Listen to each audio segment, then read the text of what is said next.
and good evening. I'm Melisa Idris. Welcome to Consider This. This is the show where we want you to consider and then reconsider what you know of the news of the day. In an age where water scarcity looms large, there is a national plan to transform the water sector in the next 1.5 decades. So the Water Sector Transformation Plan 2040 charts a course towards a future where water is hopefully not just a public utility, but also a dynamic and vibrant economic sector. So where are we currently in this journey towards transforming our water sector? Joining me on the show to discuss this further is Dr. Salmah Zakaria. She is a fellow with the Academy of Sciences Malaysia. ASM was commissioned by the Economic Planning Unit to conduct a water sector transformation study and to develop the national roadmap. Dr. Salmah was the chairperson of that study. She joins us now. Dr. Salmah, thank you for being on the show with me today. Maybe you can begin our conversation tonight by giving us a broad overview, hopefully, of what this water sector transformation plan entails. Why is this something that Malaysia is embarking on? Thank you very much for inviting us, Academy of Sciences. Essentially, when you are dealing with water, it's not just water, it's also with the land use management. Because we all knew that, the water the rain will fall onto the river basin and then they will flow and coalesce together to become rivers, bringing with them all the pollution and the volume of water that is sometimes too much and the pollutants. So what we did, Academy of Science, actually, we came up initially with a study in 2016 on transforming the water sector. And we went on a roadshow, and that includes to EPU. So when EPU saw it, they incorporated that, I think, into the 12 Malaysia plan when it was, launched in late 2021, already into the 12 Malaysia plan. The difference between the Academy Science initial study and 2040, WST 2040, is that EPU wants us to look at on the longer term so that it is more manageable to achieve. You can't imagine of transforming things in a one Malaysia plan, isn't it? I mean, for example, WST now is already at the end of the first phase. Right. Okay, so this is essentially a 20-year plan to transform the water sector. As you mentioned, we're about to end the first phase, going into the second phase. There are different phases as part of this plan. So where are we? What progress have we made so far with this? Are we on the right trajectory, Dr. Salmah? You ask me personally, I think so. But it takes time for people to understand what we are trying or what we are wanting to be done, kan? Because it's we have always been sort of developing in silos. Water, and then energy is an energy sector without realizing that these two are actually connected. So for example, the energy sector, whatever energy you produce will need water at least for cooling beside other things. Yeah. And the water sector will need the energy for all its programs, whether in the irrigation or drainage or flood mitigation. You have to have the energy to push things through. So at the moment, your question was, where are we now, right?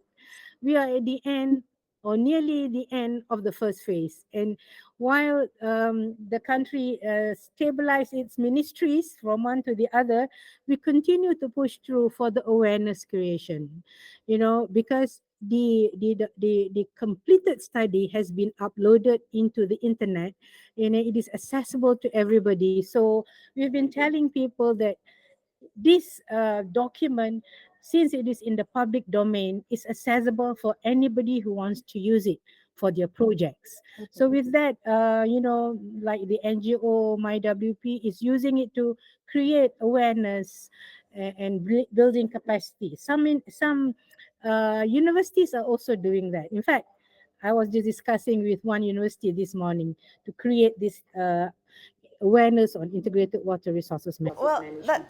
that's wonderful to hear that the ecosystem is galvanized, but are we moving at a fast enough pace? Is there urgency? I say this because even though this is a 20-year plan and there is time is needed to implement this, we are at the brink of a climate crisis. We are seeing unusual weather events almost on a yearly basis. We're suffering a heat wave currently in Malaysia. How would you gauge our preparedness to face the impact of the climate crisis in the water sector while we are also implementing a water sector transformation plan? I think when you talk about climate change, it goes hand in hand with water resources management. Even from 1995, the government set up the National Hydraulic Research Institute, NARIM, because of the oncoming climate change. So a climate projection was carried out by various agencies, not only NARIM, but the universities, and of course, I think Malaysia. The issue, as I see it, is that we need to migrate the research results to the design phase. And from the design phase, we need to look at the socio-economic side. Is there enough funding? Is there enough support from the people for us to move it forward? It is, for me, it's urgent. But unless the people and the people in charge understand what it's all about, you will not move. So we don't have a choice. For example, the policy on integrated water resources management became a national policy since the year 2001 at the beginning of the 8th Malaysia Plan. But the IWM came into the global perspective as a policy in 1992. So there's about 10 years change difference there.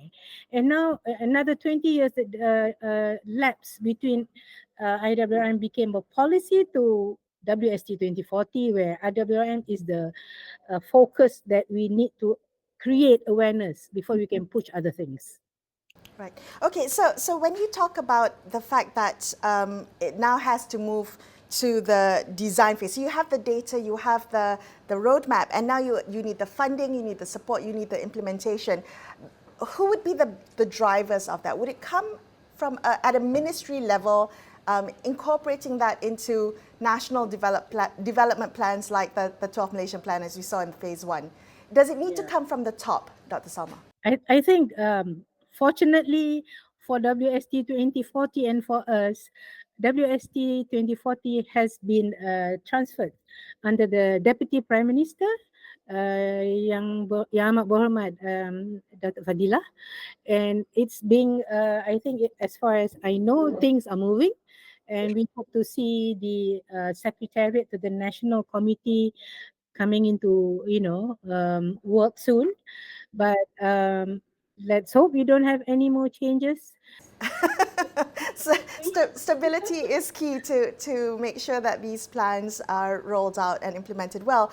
I wanted to ask you about the objective of this water sector transformation plan in creating economic opportunity. So part of it is to ensure that water is equitable, there's water security and sustainability, but the later phases also focus on creating investment opportunities, economic opportunities within the water sector. Can you paint a picture for us? What does that look like? How does the transformation of the water sector look like into a sector that can drive economic growth and innovation in Malaysia? At the moment, if you are aware, about more than 90% of funding for the water sector is from the government side. And that's not sustainable. And that's not also going to encourage private sectors to come in. So we are looking at, if you look at the study results, the reports, there are two areas that we are touching on economy. One is what do you call that? Water financing, the other is water as an economic sector, and looking at what are the alternatives financing that we can bring up. One of them, of course, is wakaf air and these kind of things. And I think we need ideas also from the rest. The problem is that the participation from private sector is always lukewarm because the return is poor. Mhm. For example, the tariff. While people are complaining the tariff is going up, we in the water sector felt that this tariff has to be, on par with the cost. It has to be equal to the cost. But at the moment, there is a lot of the government subsidize, and we cannot be independent, and therefore the attraction to the private sector has to come in other ways. The incentives that the government will bring and give them so that they can participate and can think that there will be profits for them. So, so how do you catalyze that? Would that mean consumers would have to be used to a higher water tariff so that it becomes a more attractive proposition for the private sector? There are so many ways. One is incentives. The other is the tariff, because the tariff is actually very low, and people tend to think uh, or tend to use more than what they need for of the water. Mm. And then sometimes when they will argue to say that water is from God, so it should be free. For me, yes, it's from God. So you want it free, go to the rivers and clean it yourself, But if the water is being piped to your house, you have to pay for the piping system and the treatment. So that's the point that they tend to forget. It's different when you talk about energy.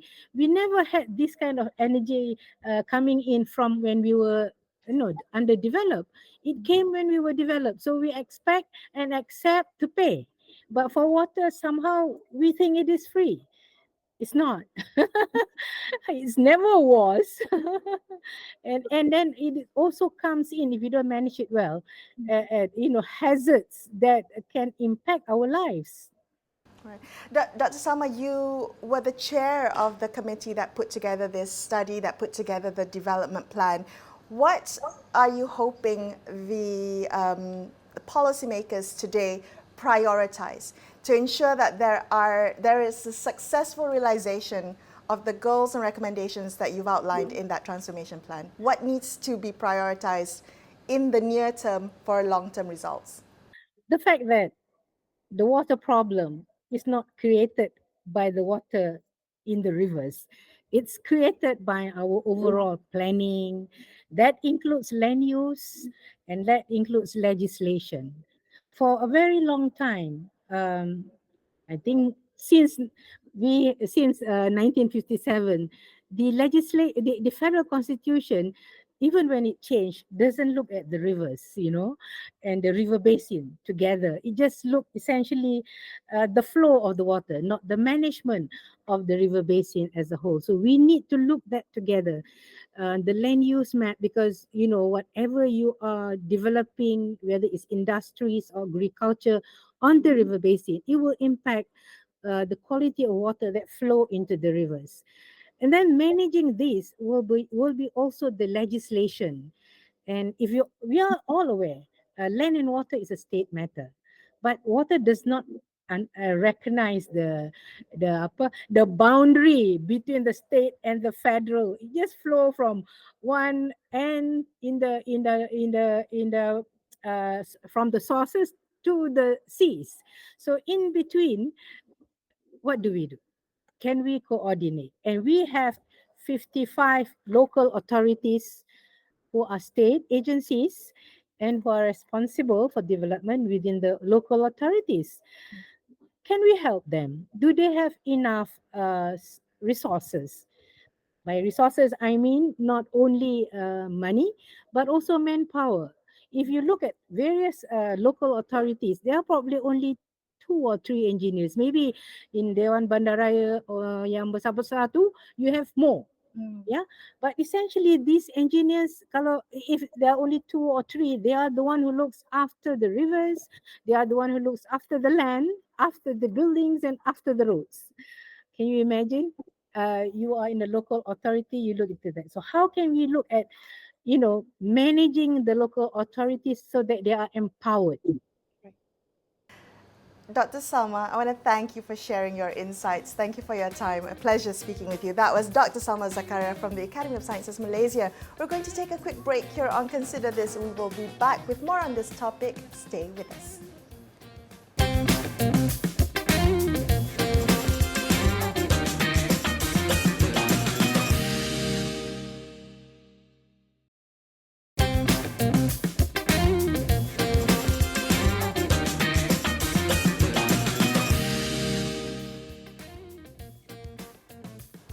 Hi, welcome back to Consider This. I'm Melisa Idris. Let's continue our discussion about the Water Sector Transformation Plan 2040, a 20-year plan to transform the Malaysian water sector. Joining me on the show now to discuss this further is S.Piarapakaran. He is the president of the Association of Water and Energy Research Malaysia and CEO of the Centre for Water and Energy Sustainability. Piara, good to have you back on the show. Thank you for joining us today. Can I get some of your initial thoughts on the Water Sector Transformation Plan 2040? What do you think? Well, I think basically in Malaysia, we have quite a number of plans. Being around for more than 2 decades in this field, I've seen some of it not even achieving basic targets. Before this water transformation project or program, we had National Water Services Industry restructuring. It started during 9th Malaysia Plan to 10th and to 11th Malaysia Plan. There's 3 Malaysia plans. And what was the idea was we were having a water services sector, which is water treatment, water supply, and sewerage services, which is below par performance. And there's a lot of infrastructure development which is needed. So we want to turn it around. We amended federal constitution to give executive power to federal government for water treatment and supply. And the idea was to corporatize government agencies, which is handled those Jabatan Bekalan Air and so forth, to be a state-level company, which will give transparency. And by 2015, the centralized sewerage operation, which is Indah Water Consortium, will be parceled, which means will be broken to state-based entities and merged with the water companies, where at the state level, we have water treatment supply and sewerage services operating, the funding for infrastructure coming from Tariff, government grants, as well as pengurusan SI Berhad. And these things are not happening, you see. Right. You saw the concession agreement was extended and so forth for some parties. So the main reason here why we are not achieving some of these targets, if we want to restructure and transform a sector, we can't be using the same bad apples to run it again. Right? So if you recycle the same thing, you're just going to get the same output. You're not going to move far. And the other part, also in the water services sector, we look at the non-revenue water that is lost in the system, was 1/3 during 9th Malaysia Plan. It is still 1/3 now. So there was plans put up how to reduce non-revenue water, how to make the industry more sustainable. And in fact, according to the original plan, by 2020, Malaysia will be a world-renowned operator for water services sector, which means globally people will look up to us, right? So this is the objective of the plan. So if I'm hearing you correctly, you're saying that because of our track record of having multiple plans to restructure and reform the water services sector, and yet has not yielded the results we strive for, you are pessimistic that this Water Sector Transformation Plan 2040 may not achieve its stated objectives? Am I hearing you correctly? Just look at the mechanisms and plans, right? Now, if we were to have water industry that has lower non-revenue water, we just look at that very simple parameter. Now, we will need a lot of computational work, a lot of artificial intelligence to assist us. We have telemetry system, which is supposed to detect when a pump goes off or when you have overflow in your system and all that. And that will allow us to have more industry players to come into the industry. Now, if you're not moving towards that, then the growth is not happening. Then when we look at raw water, now just look at the Kedah and Penang raw water situation, right? Now, the amendment to Federal Constitution to give executive power also had amendment to give state governments the authority to charge for raw water. So you see in Penang, they're charging for the raw water, 80% coming from Kedah, they're charging that raw water, but they do not want to pay any charges to Kedah. So when state is not getting any revenue out of any reform, then state will actually resort to logging. Now, when logging happens, then you are going to upset the entire water cycle system. So in solving this, I think we have put a lot of ideas forward and solutions that can actually help both state and federal to earn a decent income, at the same time protecting our catchment areas and to make the water transformation more palatable. Okay.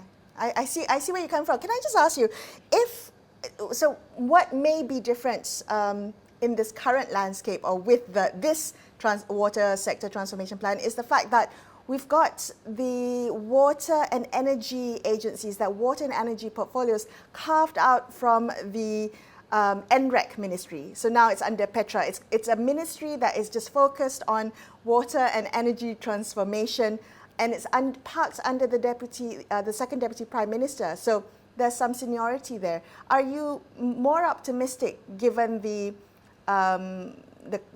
gravitas or the gravity that's been placed onto this ministry now, placed in such a high under such a high ministership? Are you encouraged, Piara? Well, in my experience looking at this sort of arrangements, now how long does the deputy prime minister going to be minister in this particular portfolio? There will be a change. When there's change, then the drive is gone, you see. So this is what I've observed, and I've raised some of pertinent issues with the government.